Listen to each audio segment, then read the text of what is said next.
Oh my goodness. Hello. Play that music.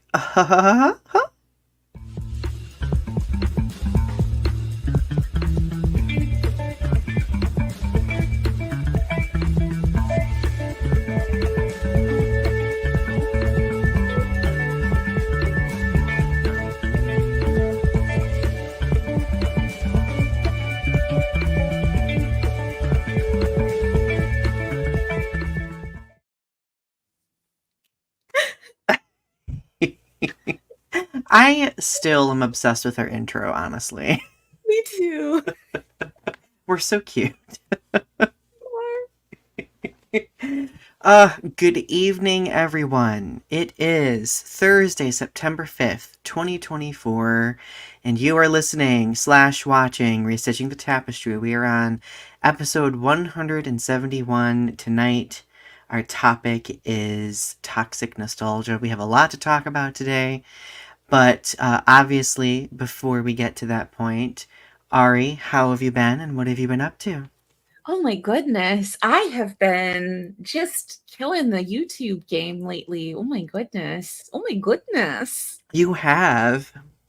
I've been doing a lot of Bucha Baby videos, and I've been live streaming study with me videos, workflow videos, where I show my process with my poetry. Um which that's been interesting. Today I had over 29 people in my stream as I was on YouTube, and I was a little bit like, you ever see that SpongeBob meme where it's like, "Who are you people?" Yes. You've also been on active on your tarot channel too, I noticed lately too. So that's Yeah, a little bit. I did some. I What I do for that channel is I pre-record at the beginning of the month, and so hmm. then I just schedule them to go out every day. Oh. So Arpy's here. Hey Arpy. And yes, you can message me about the video I posted earlier. Majin Spirit is here. Hello, my friend. Good evening. How are Oh. you? One of my Godzilla friends. So what have I been up to? This week has been pretty hectic. We have some kitty health issues going on with one of our cats, so we've been, navigating that. I've been doing some gardening. I finally broke into the pickles that we canned a couple of weeks ago to Ooh. taste them, and oh my God. Oh, they're good. Yeah, I did good. that's We fantastic. did good. Yeah. No, they were very delicious. And I think beyond that, I've been getting some writing done. I've been writing some poetry. I have submitted a couple of comic book proposals, so hopefully I hear back on some of them. I kind of had an existential crisis at the beginning of the week because I got like a lot of rejections in the span of one day, and I was like, "Am I valid and do I belong with doing what I do?" Yeah, did you, submit so I sent you a bunch of submission I did requests. submit to those. Oh, did you? Good. Yeah, Ari, you kind of saved my sanity that day because I was like, wah wah, woe is me. That's okay, I felt wham wham yesterday too. We're all entitled to have a wah wah day. It's sad girl fall. It's already time for wham I wham. am ready for sad girl fall, honestly. Don't get me wrong, I always bask in the spirit of brat summer, but sad girl autumn, bring it on. Pour me a pumpkin spice latte, put on a flannel, and call it a day. I made a t-shirt for my Etsy shop because of that. You sent me a post about sad girl fall, and I was like, I definitely made a t-shirt for my Etsy shop that says sad girl fall. Haha, I love that. Yeah, so by the way, everyone, go check out Ari's Etsy shop. What is your Etsy shop username? It's strangebyari.etsy.com. It's, only if you want to. It's got, even just to check it out, just to look at the weird stuff that I have in there, just to look at the art. It's fun. It's fun. Majin Spirit says everything is better pickled or canned. I agree wholeheartedly. So, current event snapshot. We have a couple of things to discuss today. One of them I'm going to definitely go on a tangent on, so bear with me. But so the first thing that I wanted to note, I actually just did a video about this, but the band Linkin Park, which was super duper popular in the mid 2000 early to mid 2000s, just announced their return with a new lead singer. They've not been active since Chester Bennington, their former lead singer, uh, you know, passed back in 2017. So I honestly had mixed feelings at first because personally I don't know if I feel mentally ready for new Linkin Park music because Yeah. I really struggled listening to their music since Chester Bennington unalived himself back in Yeah. 2017.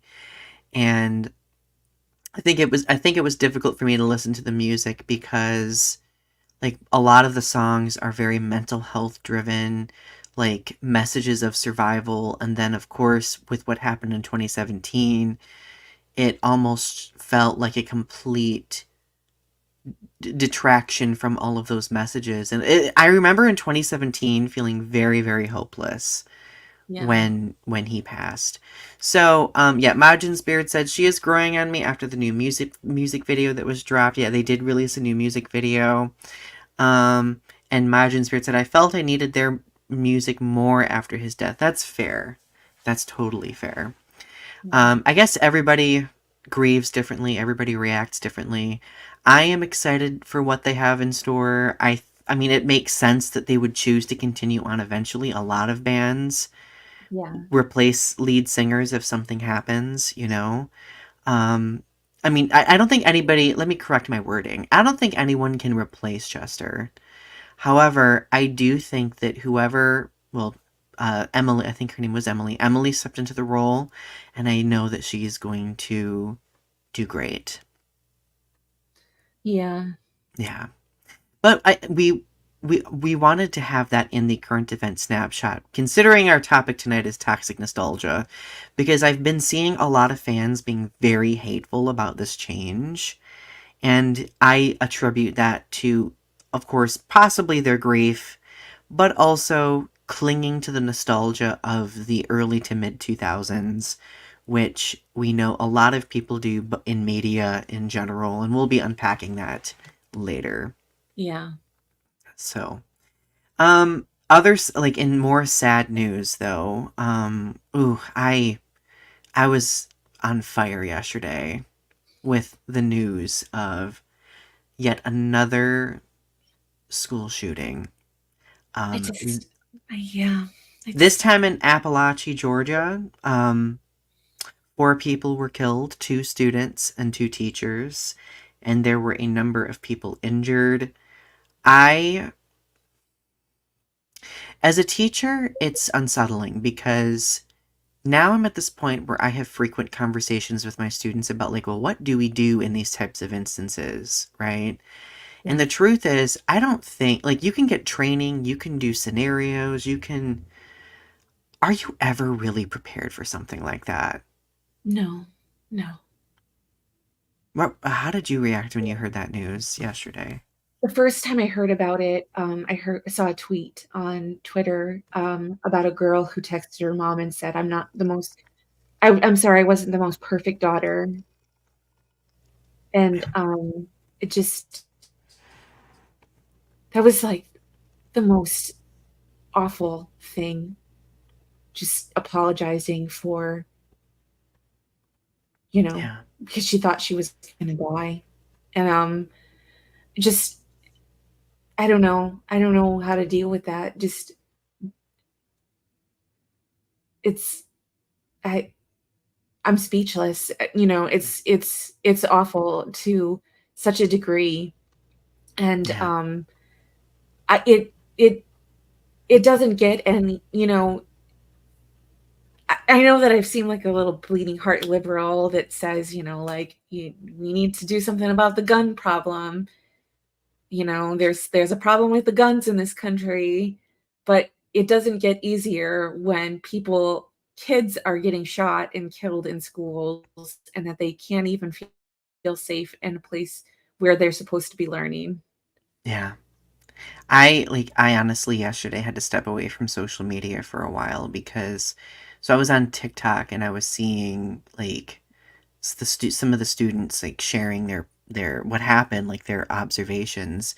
There were a number of students or like media got a hold of videos where they posted videos of the students in their classrooms, like terrified out of their minds, teachers terrified, trying to decide what's best for them.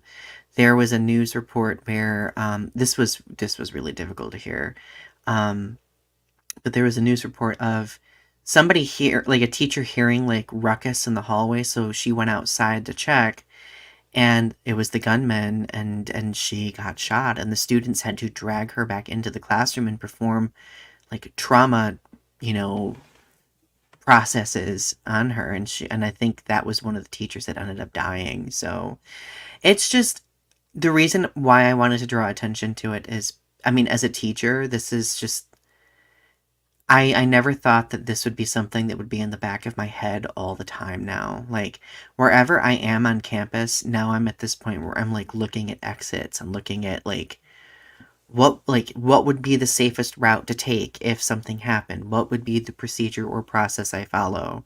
And the fact that that's something that I think of, I cannot imagine what it's like in high schools, middle schools, elementary schools, when teachers are literally responsible for the lives of children, for heaven's sakes. And Yeah. I know, like, I got so fired up yesterday because on the political front, it's so frustrating. Like, there's been some momentum with this, but it's always hitting roadblocks by people who. Because there's such an influence by the gun industry Mhm, yeah, to keep these guns in circulation. And like, what do you do? What do you do by have with the people who already have guns? What do right. you do? There's so many guns in this country. What do you do? Well, and what's so frustrating too is, like, I mean, I come from a family of hunters, so I grew up around guns my entire life. And the thing is though, my family did not own an AR-15.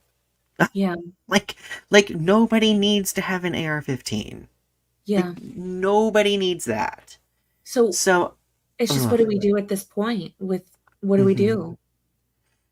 Because Well, that's a there's so good many guns question. in circulation. How do we take them out of circulation that already are in circulation? And how do we deal with it? How do we deal with it at this point? Yeah. I mean, I've heard people talk about like on the political front doing like buyback incentives for guns and stuff like that, but I mean, we don't know if that'll ever be the reality. I do want Right. to check the comments. Majin Spirit says kids don't need PTSD just for going to school. It's sad. R.I.P. to the kids. Yes, rest in peace to those who the tragedies, like those the fatalities. It's I I can't imagine how those families feel. Tiffany's here, my friend Tiffany Cups. Hello.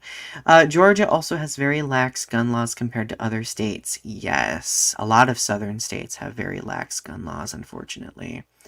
So, well, honestly, it's difficult because the solution is so multi-tiered and multi-layered. I really do think that if we think about voting, voting does matter, right?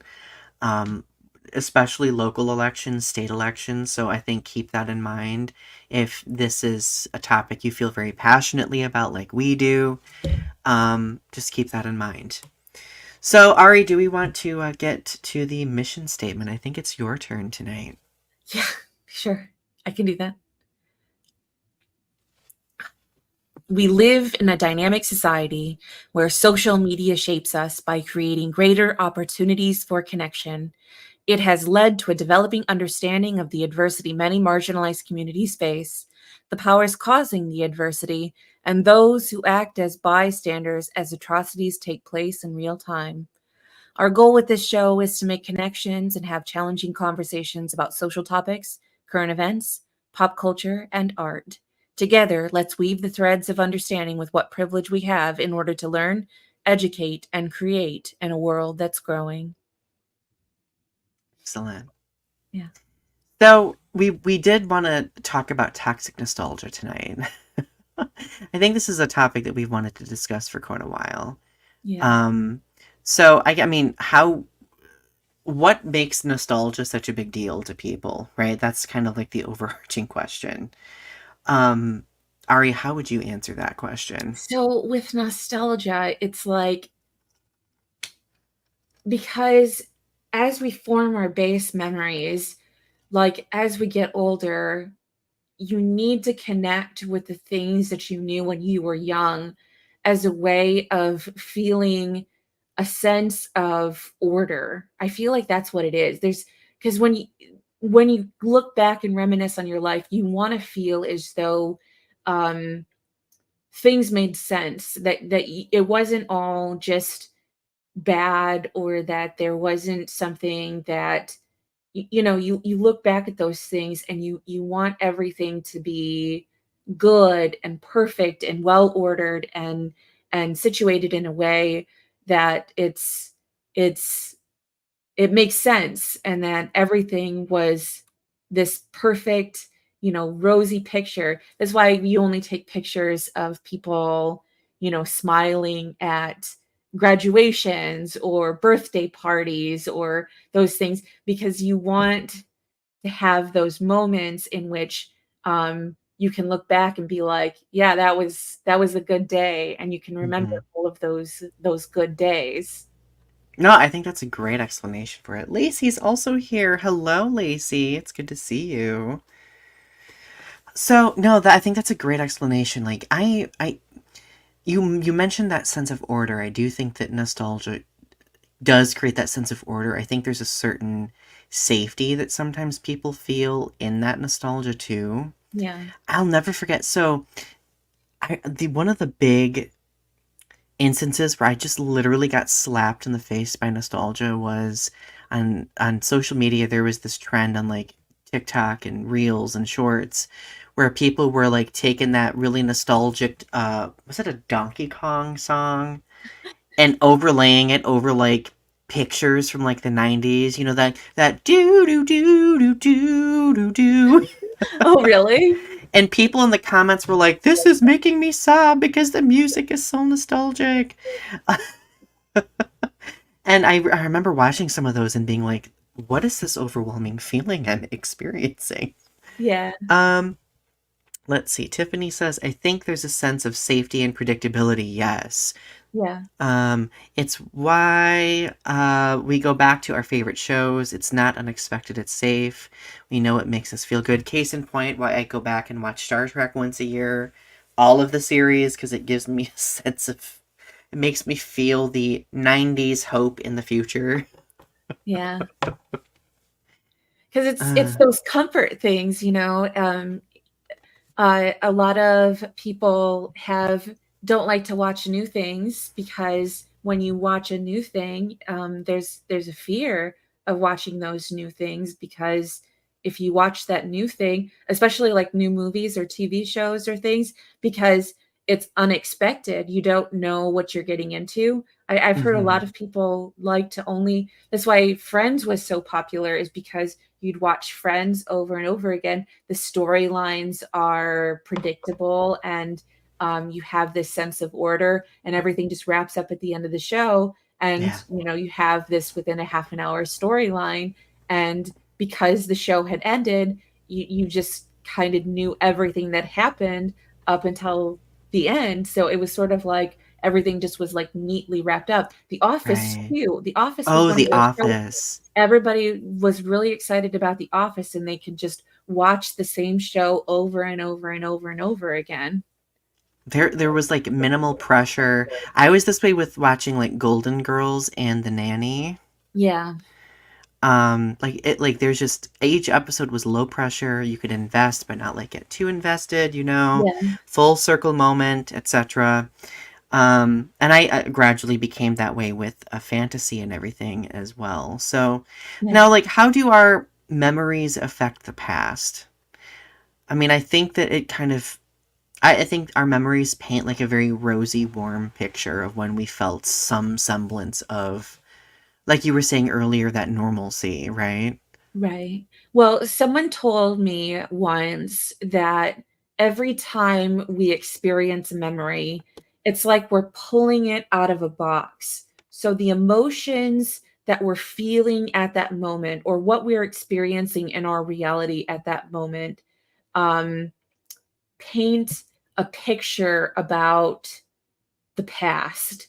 So if you think about like if you're feeling like nostalgic about the past, you'll pull out that memory from the box and you'll have these rose tinted glasses about the past. You'll Mm. look at these things and you'll be like, wow, that was actually like a really good time. And you'll think about all of these really good memories and like especially if you're feeling like nostalgic about like possibly like people in the Mm. past that you maybe don't talk to anymore or like situations in like college and things like you may not think about like how things ended. You may think about like the time in which you spent together and you think about like the good times in which you spent together with that person and not necessarily the bad times that came later or bad Mm. situations that happen with that person. You may just like encompass like the moments that were like good moments with that person.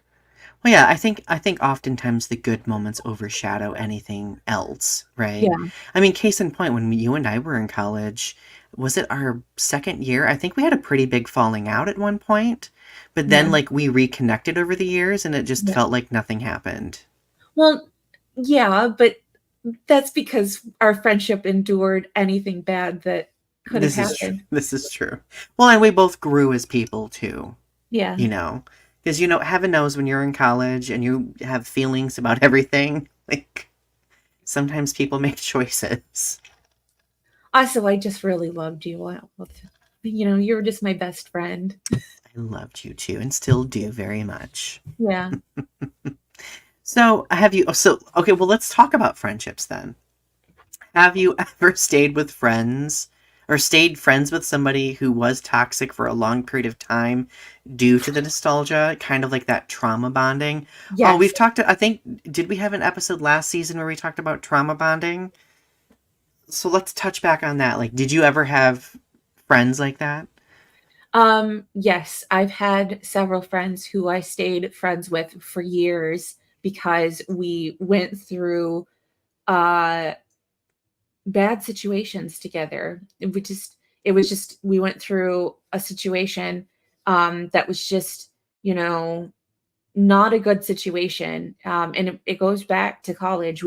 We all kind of were in a toxic situation together, in which things were not good. Um, I don't want to get into specifics about it, but it was Hmm. just all around not a very good situation. And there was just a lot of things happening in a situation. And I stayed close. We stayed in each other's lives for quite a while.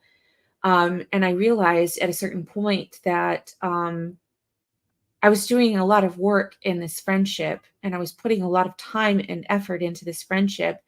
And it was because there was this nostalgia factor with this Hmm. friendship that I was like holding on to these people who didn't necessarily feel the same way about me that maybe I cared about them, that maybe Yeah.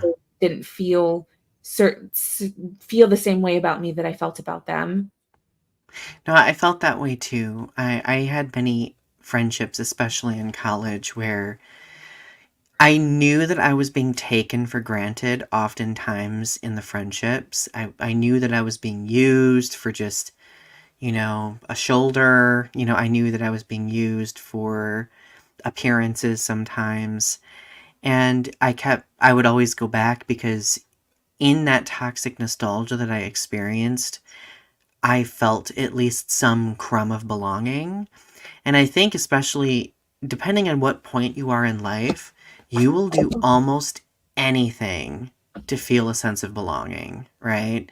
Like, Yeah. even at your own expense. Yeah. I'm Yeah. sorry that happened to you.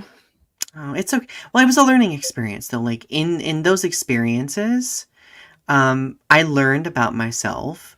I learned that the real friendships, like ours that we have, Yeah. like friendships with those listening, that like if they withstand the test of time, Mhm. and that's a really good sign typically, right? Yeah.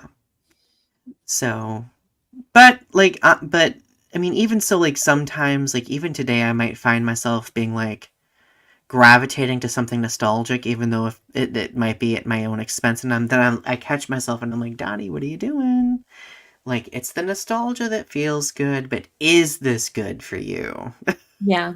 And really what it is it's that safety where you feel like you want to hold on to that memory of those people in that situation. And it's because you went through those bad situations together with that person, or those situations.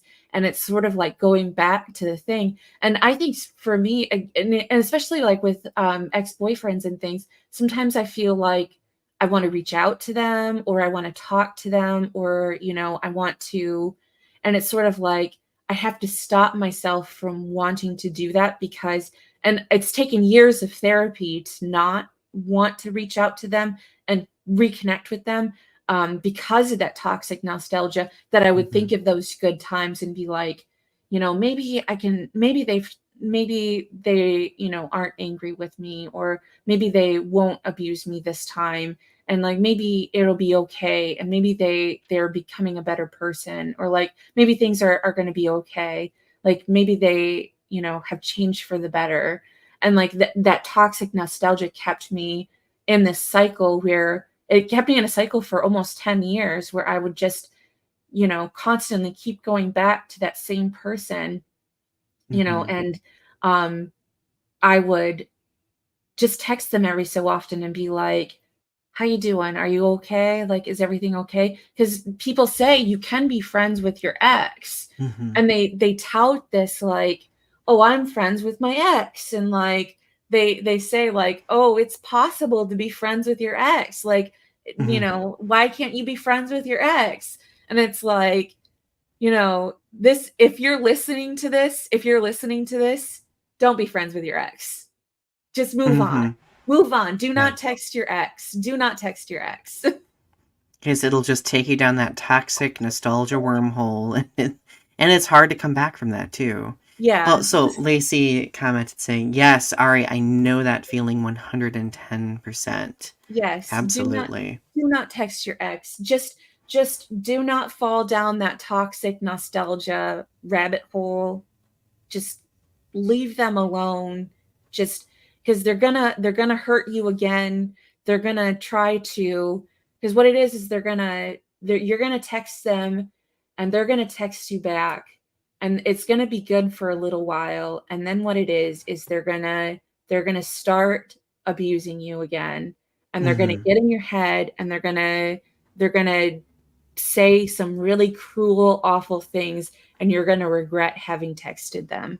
And they're gonna Yeah. make you feel that regret, and then they're gonna work you up and make you angry, and then you're gonna start yelling at them, and they're gonna be like, "Why are you acting so crazy?" Yeah, if they're especially a narcissist, they'll find a way to twist that, right? Right, and they're gonna be like, "This is why we broke up."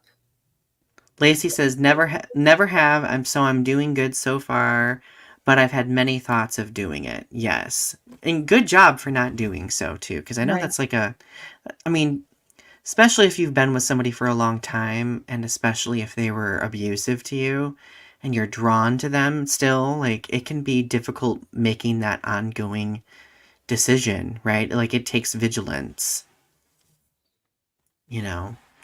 Well, and But especially if you thought you could have a future with them, like if you saw yourself wanting to get married with them and have a future and like have children with them, and like you wrap all of these emotions and feelings up in them, it's sort of like then when you realize that it's not going to work out, it's awful. right. Lacey says, "You'd kick my ass, LMAO." Yeah. No, I wouldn't kick your ass, but I would kick other people's. I would be the gay guard dog. Right at the door, just yapping away. I'd be a chihuahua, let's be honest. It'd be like a little chihuahua just looking like a gremlin and yapping at the door. So, no, so this is an interesting question, and I think we kind of touched on this too, but when remembering exes or toxic friends, do you ever try to smooth over the bad parts of the relationship or the bad things, like putting on rose-tinted glasses versus dwelling in the bad stuff? Again, going back to that comfort, I think that that's what we instinctually do. Like, remembering the bad stuff is difficult, but sometimes, in order to move past that toxic nostalgic draw, you have to kind of linger on that bad stuff. But the funny thing is, like, we're often shamed for thinking about the bad stuff, right? Because people are always like, well, don't be negative. Don't, but sometimes the negative is there to help us make better decisions for ourselves, right? Well, it's because I think that there's a sense of like when you become when you become removed from the past, there's a sense of like almost like dehumanizing the past. Like there's almost like this people become larger than life. There's a sense of like we put people on pedestals or like, um, that when we think about the past, we think about people in a sense of like almost these epic moments of because we want these like because we think of the past as like these grand moments of our youth of when things were amazing, not always amazing but sometimes amazing, and that we had these like grand adventures and that we were we were smart, smart, interesting, beautiful and wonderful and fantastic, When we were artistic and troubled, and we are the bohemian youth. when we were trauma bonding over our gothy inclinations. or whatever it was. We were out causing trouble and being, whatever. We were out doing, sowing our oats with the in the youth. So it's sort of like with the people that we knew when we were young, those people become the larger than life people that we knew when we were young too. And so Mm-hmm. we tend to overshadow some of the harsher parts of their personality. So looking at those darker parts of them humanizes them. It shows them that they are fallible, and that it's we don't want to see people as fallible. We don't want to see people as monstrous. We want to see them as, we want to see people as having good intentions. And so, I think that I unless you're a cynic, and I think that people are that unless you're like you become embittered as you get older and that you don't put up with people, I think that there's a sense of um that we do give a lot of people graces as we get older. Yeah. Maybe that's just me, but I feel a sense of softening as I get older. There's some people that get harder as they get older and they get meaner. But I feel like there's a lot of people who get softer and get nicer as they get older. I don't know if I would characterize it personally for me as getting softer, but I would attribute it to granting myself more grace and just letting things kind of wash over me without falling prey to the rapids that follow, if that makes sense. What a grandiose Yeah. metaphor. But no, like I still get like upset at people or I still get hurt by people, but now I'm like less liable to kind of like shatter into pieces whenever it happens. Yeah. Like I'm just like, oh wow, that was shitty. Moving on. It's not to say that I don't sometimes take a step back or two and regress periodically, but I think therapy has helped me kind of like muster the gumption to find the necessary steps to get beyond dwelling. Maybe that's what it is, dwelling. Yeah. Like I used to be such a dweller where I would literally think about like that one dumb thing I did in 6th grade that embarrassed myself and be like, "Why did I do that to myself? 25 years ago." I hate myself for what I did in 6th grade in that class. And then I have to be like, "Done That it. is a What?" form of toxic nostalgia. That's like the other form of toxic nostalgia where you're awake at like 3 o'clock in the morning and you're like, I haven't slept because I thought about that time that I did that thing. Oh my god. Or the time I remember in high school where I there was a football player who I had like a huge crush on, and I like math class together, and I would like find excuses to hang around him and flirt with Yeah. him. And now I look back at that and I'm like, I was so painfully awkward and obvious. Like, why did I do that? And I used to be like, I'm dumb, rawr, you know. But now I'm like, Donnie, it's just part of the charm. No harm in the charm. Do you want to hear my toxic nostalgia story? Yes. So this goes back to when I worked at Death Valley. And so there were a lot of French people that came to visit Death Valley. And so I would make my attempts at speaking French. And you know me, I can speak French fairly well. But my vocabulary is not perfect.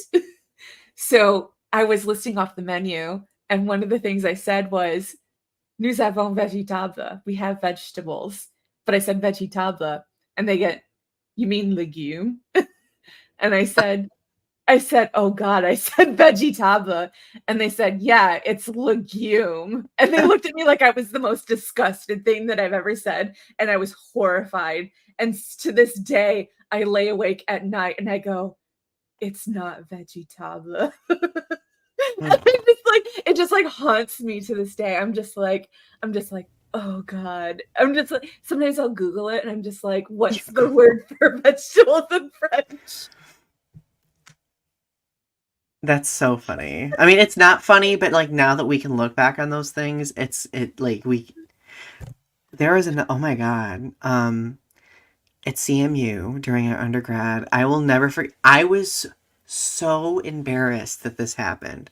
So I was walking out of Spa Hall, Yeah. which Ari and I both remember fondly because we basically lived in that building because that's where all the English and journalism, I think the journalism classes were there. Yeah, it's Ann Spa and more I lived into. I remember I was checking out a guy. It always had something to do with checking out a guy. Of course. I wasn't paying attention and I slipped and fell down a flight of stairs. Oh no. Face first. Were you okay? I I was okay, but like and the person who I was like looking at like came over, like rushed over to me to be like, "Oh, are you okay?" And I'm like I was mortified. I remember going back to my dorm and just sleeping the rest of the day because I was so embarrassed. But then I look back on those and I'm like, I did that. I did that in front of people. Do you ever have like secondhand embarrassment memories of other people online? Because there was like memories of like early internet that I remember, and I'm like, I never want to repeat that ever because I don't want anybody to know of like things that people used to post online about and like it's just random people. It's like random people that I've never met and like I don't know who they are, Mm-hmm. but like they're of like just like random things that people would do to like embarrass people like at parties and stuff like that. And just like you would just have this like secondhand embarrassment of like just shaming people and stuff. And like, because people would be like so drunk and stuff, and they would just like post it on Facebook and it would like go viral and stuff. Or you know what I'm talking about? I Just do like know what people you're being like talking falling about. down drunk and stuff. It's just like, and like you remember those things every so often. You're just like, man, like that was crazy. Like, Mm-hmm.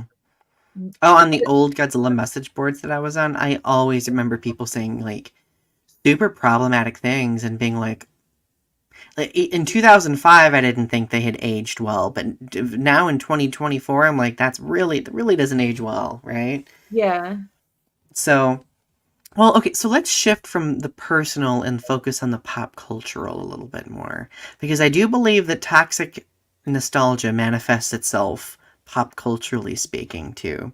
Yeah. So, in pop culture, when did toxic nostalgia start to become observable?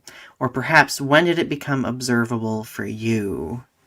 I think it was around like maybe like the 2000s, like maybe like the 2000s to like 2000, early 2000s to the maybe 2010 when they started to remake movies. Mm-hmm. Because I remember making a video and I was like really mad that they started remaking movies because I was like, it's not as good as the original. And I was like, this is ridiculous. I was like, I can't believe this. I remember being back then like really mad about it. But like now I'm like, it's not a big deal. Like they're just trying to like reboot the franchise and but Mm-hmm. it's because you want to reinvest in something and like do something because people have these like comfort shows and you're trying to reinvest in something that is a tried and true story and reimagine it in a different way Yeah. because it's a good story.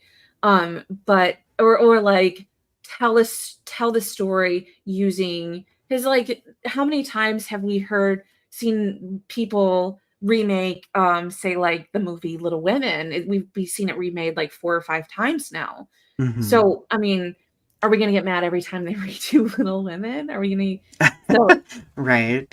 I I first started noticing it, I think, when oh, it was Marvel. It was absolutely with Marvel yeah. when they decided to reboot the X-Men franchise. Oh wow. Because a lot of people were really upset about it. The reboot was successful though, and people fell in love with it eventually.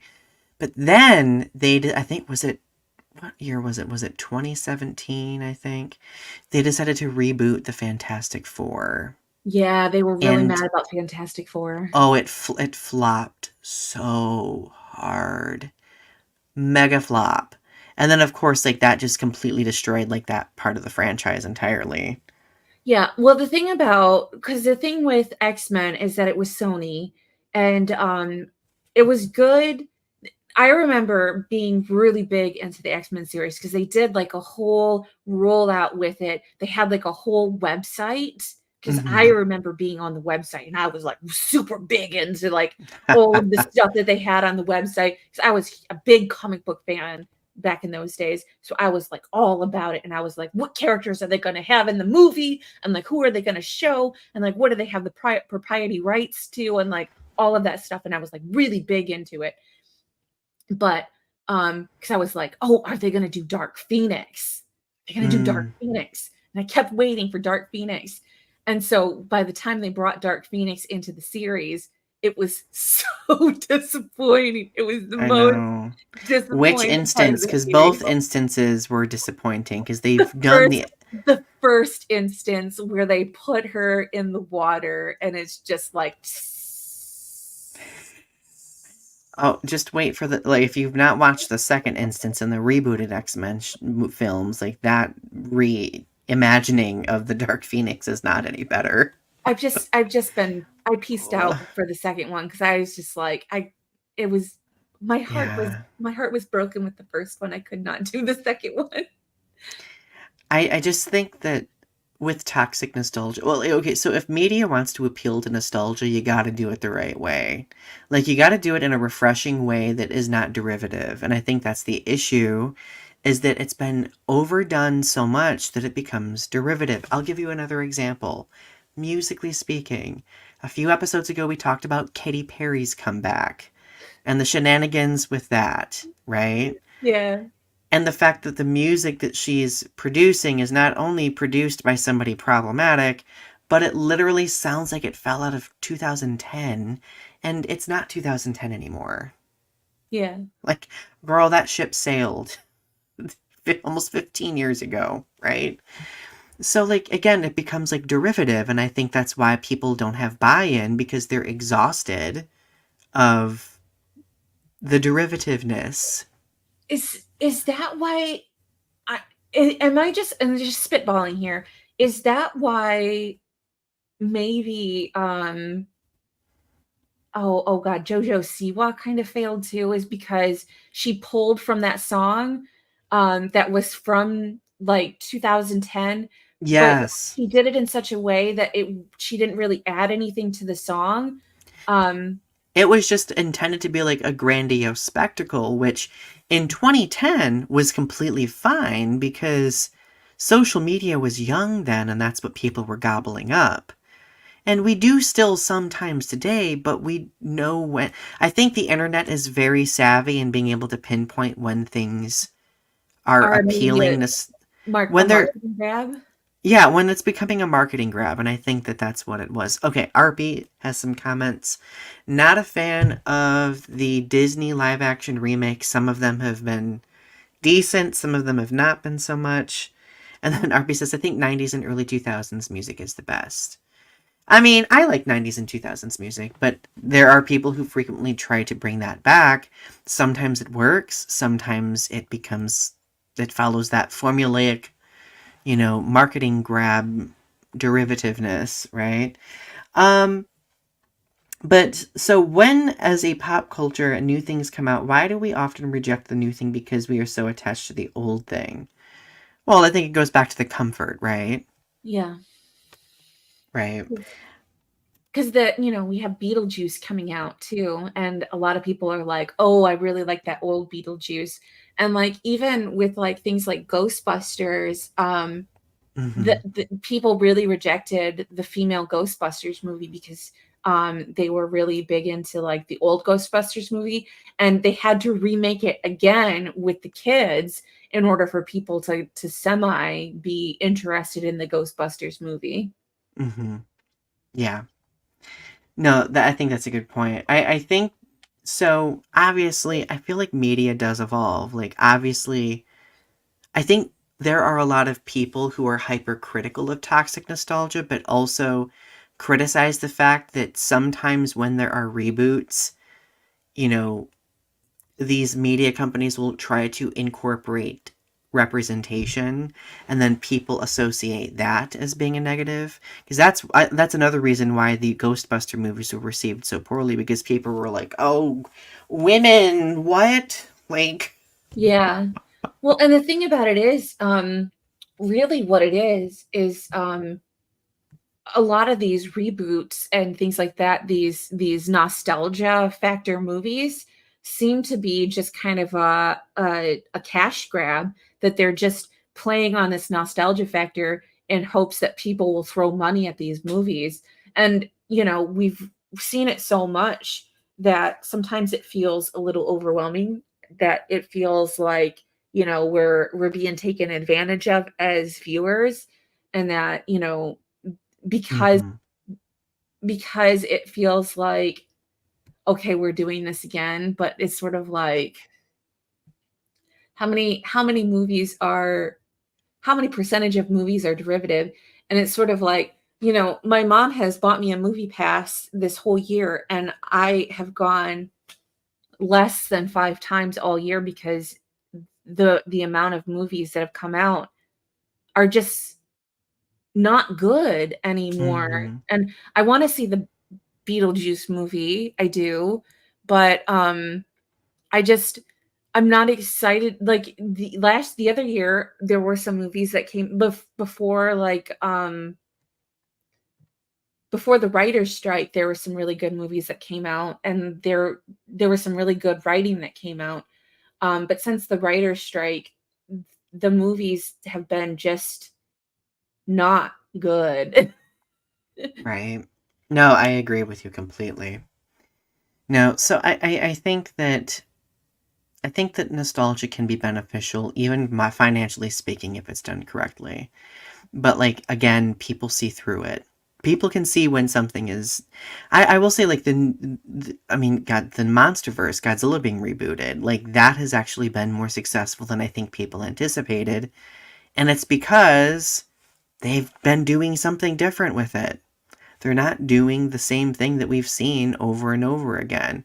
No, like so let's talk Marvel, for example. Like, I feel like Marvel has really lost its luster because, like, when the Avengers films were coming out, like, they were like at their zenith, they were like flourishing, they were making some big money, right?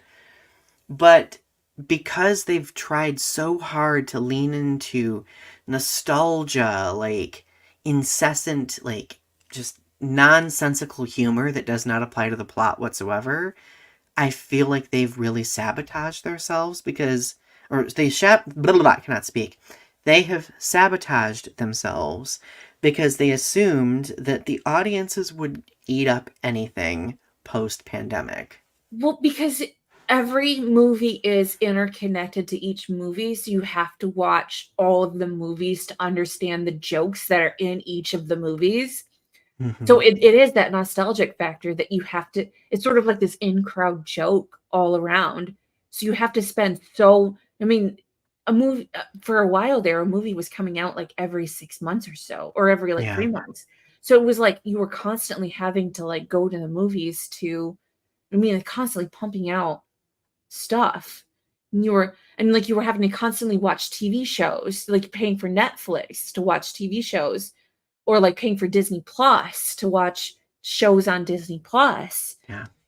And so it was sort of like constant, like just consuming of media through, like, if you were a Marvel person, you had to be like all into the Marvel stuff, and you couldn't just watch one of the movies and like be in, just kind of into the universe. You had to be like in or all in.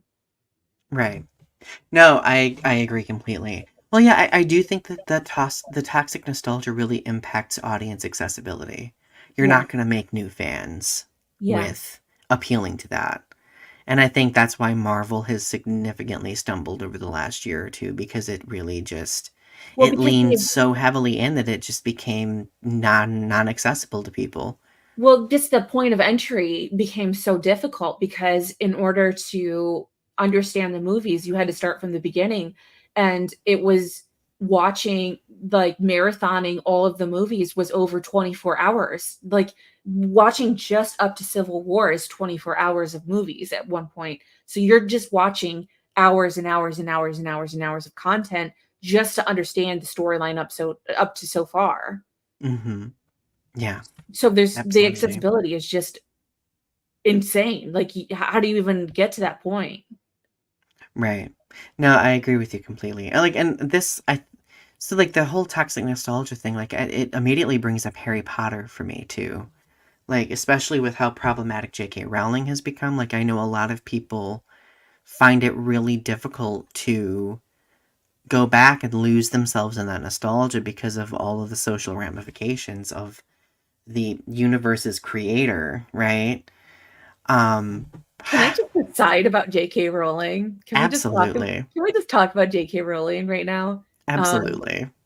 I love on Twitter that they looked at a picture, her profile picture, and said, "Hey, there's mold on your walls," and it tells you to tweet transphobic things.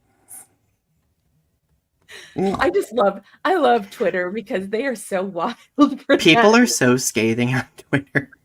But Like, it, like, but I'm so scared of Twitter because they are ruthless. there's like super sleuths on Twitter too. Like, they'll find everything. They're so they are so nosy and they are so smart and they are like they're so snarky. It's so. I got off Twitter for a while, but oh man, I'm scared of Twitter.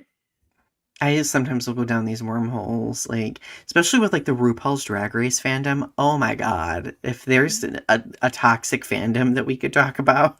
Yeah. Also, a fandom that gets really lost in like the toxic nostalgia too, where they're like, we want there to be the drama and throwing things that was in the early seasons. And it's like, they don't do that anymore. Yeah. But so does toxic nostalgia have anything to do with fan service in the media? What is fan service? I think we've kind of touched on that. Man, just the bit talking about like things like Twitter and like Instagram and stuff, just the accessibility, like J.K. Rowling and stuff being on Twitter and all of these celebrities being on Twitter and stuff, just the accessibility of Hmm. celebrities by the average person. Like, you can tweet at a celebrity and they may or may not respond to you. That is so It's kind wild of in wild. It is 2024. very wild.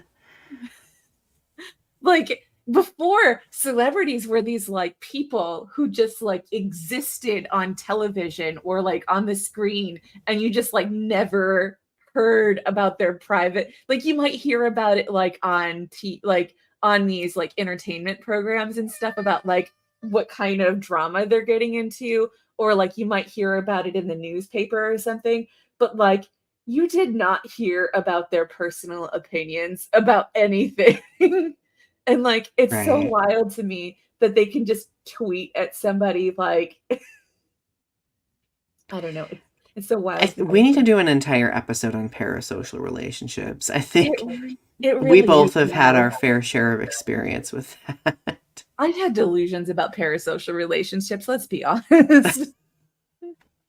I have so much to say about parasocial relationships, let's be honest. It could be a two-part episode, honestly, It right? really could. So, I guess at the end of the day, is it okay to enjoy nostalgia? It is. Absolutely. I think it's okay to do it, so long as you're not enjoying it at your own expense or somebody else's expense. You know, like, so long as you are leaning into what you love, but not, like, doing so where you're sabotaging yourself. Larity is on screen. I Oh, know, I'm sorry. He's whining at me. oh, Larity needs all the love in the world. I'm nostalgic about my cat. Like, there's something about a kitty that makes me nostalgic, too. Ooh. You know, is that why we love Sad Girl Autumn? Does Sad Girl Autumn make us nostalgic?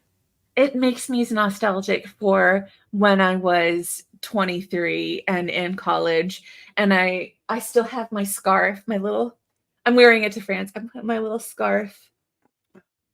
You remember that scarf, my red scarf? I do remember that scarf all too well. It makes me so happy that you have it. I People are like, "Are you wearing a carpet?" No, it's a Ganshima scarf.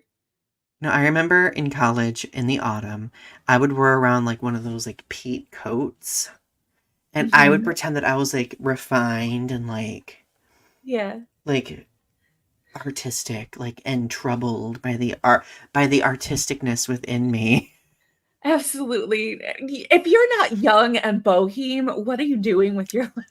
One of my favorite old videos that I did that popped up in my memories, Yeah. I was walking around campus, and I'm fairly sure it was fall, and I wound up in one of the piano practice rooms in the School of Music, and I was like playing Enya on the piano, and I was being all Ooh. like, "Ooh, I'm a musician." I think I remember this video. And I look back on that, and I'm like, you know what? I kind of miss those moments, Yeah. but I I don't loved get lost in them. You know what one of my favorite nostalgic moments about college was? What? Walking on the railroad tracks. Walking on the railroad tracks, walking on campus at night in the rain. Probably Yes. not the safest thing I did. Um, I have many nostalgic memories with you, You spending hours in the Volt computer lab, Playing Magic with you? playing Magic, doing readings together. Kaya, oh god. Sitting in Kaya drinking chai shakes, And eating grilled talking about cheese. life, journaling together. Oh, eating Nutella sandwiches. Sorry, not grilled cheese. How dare you not get that right, Ari? I'm sorry. Sorry, that was my toxic nostalgia coming out. No, I do think it's really warm to look back on those days because I think nostalgia helps us understand who we were, where we've been, who we've become. Yeah. And I think that there is no I don't think we should be ashamed of that because I do think there are people who will actively shame others and be like, "Oh, like don't stop being nostalgia. It's cringy. It's so cringe." And I'm like, "You know what? Then I'll be cringe, damn it." Mhm. One of my favorite things to do was go after LARP to Coney and get Saganaki Oppa. Oh, Do you remember Saganaki I Oppa? do. I absolutely do. I remember going to the malt shop too. That was another thing that I would always do. I never went to the malt shop. I wasn't a big malt shop person. There was also a coffee shop on the other side. I didn't go to that coffee shop either. The U Well, Cup. I don't know how I didn't know I was lactose intolerant back then because I'd have a malt and I'd be like running back to campus to not shit my pants. I found out I have found out recently. Well, today I had some cream cheese and I was like, "Oh, I am really lactose intolerant." was like, oh God. My stomach was like, I was like, oh God, I really am lactose intolerant now. Nothing nostalgic about that. No, that's in the here and now. So I guess, final question. What should we do if we encounter toxic nostalgia? Try not to stay awake all night. Try not to go down a wormhole. Maybe don't get lost in it, right? Don't perpetuate the toxic nostalgia or weaponize it against people. Try I to would say, humanize people. They are human. right. I guess, yeah, just allow yourself moments to experience the nostalgia, but don't like go overboard where, like, again, it's at your expense or at somebody else's expense, because that's when it gets complicated, right? Yeah, don't hate yourself. You're doing okay. Nobody remembers the weird thing that you did. Yeah, nobody remembers me falling down the stairs in Anspa Hall. And even if they did, it's okay. Nobody's going to say anything about it. I bet you that guy remembers. He remembers. No, he doesn't. No, He was he probably like, doesn't. that little Donnie, Harry Potter looking gay. Donnie, your toxic trait is thinking that somebody remembers that they do not. But I also, part of my toxic nostalgia is thinking that I was so memorable. That I was just etched in their mind. Well, you probably are etched in their mind, but they don't remember that because they put you on a pedestal. As part of their toxic nostalgia. Yes. Oh no, we're wormholing. Wormholing! Perfect way to end the day. We love you all. Click like, subscribe. Subscribe to Ari's channels, Strange Nothings, Bucha Baby, and Tarot Time with Ari. And as always, thank you for checking in with us. We will see you on the flip side. Love you. Bye.